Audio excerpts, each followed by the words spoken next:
Survivor. While I was trying hard not to vomit, I said, "We'd better get out of here, there's nothing we can do for them." Elisabeth stood next to me. Harry said, "The smell of corpses and blood will draw the hunters back here." Jill, "I'm sorry, but you're right, there's nothing we can do." Jill was silent. She was crying softly. She raised her head and said, "Can someone hear me? Answer me." Elisabeth went to her and put her hand on her shoulder, shaking her head sadly. After everyone left, Harry was closing the door when someone said, "Wait. I'm still alive. Thank God you came here." Harry said, "Who are you?" We all rushed towards the door together. Jill took the flashlight from her clothes and started searching among the corpses for the owner of the voice. I said, "Be careful, it might be a trap, shoot him as soon as he makes a wrong move." The man said, "No. I am safe, we came here with the police for a report, but we were surprised and they attacked us, there was a man with them. At first I thought you were one of his people."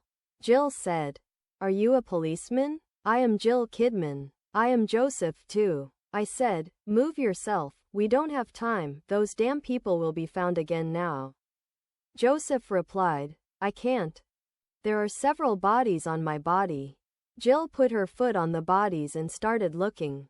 I felt nauseous again. Elisabeth said, "You go out. We will find him." I nodded and went out. I checked the magazine of the gun, it was half full. After a while they came out with a young boy who was covered in blood and pieces of the bodies. I said, "My God. Let's go again? Is there anyone else?" Joseph said, "No. Take off your clothes, it's getting messy and it's also attracting hunters to us." Joseph took off his clothes and pants. Jill asked, "Sarah, is the way open?" "We're going back." Sarah said, "If you go down the emergency stairs, I won't have you on camera anymore." The situation hasn't changed much, the hunters have become fewer, the fourth floor is empty. John said, "Let's go down the emergency stairs, we'll encounter them less, but we won't have Sarah's support anymore." We went towards the emergency stairs. Sarah said with fear, "Bad news." A strong man came out of a room, he looks like a butcher, his clothes are all bloody. Joseph said, "He's the one who cuts up the bodies." I said, "Which grave is Sarah coming from? From the emergency stairs or from the corridor stairs?" He went towards the end of the corridor. "Damn them all, we have to run as fast as we can." We all started running. We were going down the stairs at an incredible speed. We got ready to fight the hunters. Joseph was moving in the middle of us because he didn't have a gun. Sarah had her eyes on the monitor. She glanced at Stefan, concern was on her face. He was no less concerned about her. We entered the 5th floor. It seemed empty. We shouldn't have stopped. We reached the middle of the corridor when a door broke and the hunters poured out.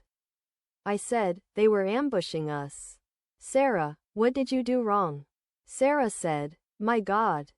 We had to shoot carefully while running, the bullets were the difference between life and death." I gave the gun to Joseph and I took the Magnum. I loaded its magazine. I aimed at the chest of the animals to make them fall to their knees sooner. Sarah shouted into the radio, "Behind you, that man." A creature with a very large and muscular body with a Saturn in his hand, a monster in every sense. A spiked collar could be seen around his neck. From the hunters in front and now this hornless and tailless monster. The children were engaged with the hunters. Damn fate put me in front of things I always avoided. I could have gotten to him with the Magnum, I aimed at him and fired. The monster slowed down but he didn't fall. I couldn't believe it. Jill joined me. Together we shot him. Jill threw herself into the air with a long jump and kicked the monster in the face with all her strength and landed on the other side. The man turned to him and raised his Saturn. I had to disable his damn hand. I ran towards him and aimed at his shoulder. Blood sprayed on my face. His hand stopped working. From behind, I aimed at his head. A large hole was made in his head and he fell to the ground. I went to Jill, took her hand and lifted him up. Finally I lifted him up. My whole body was shaking.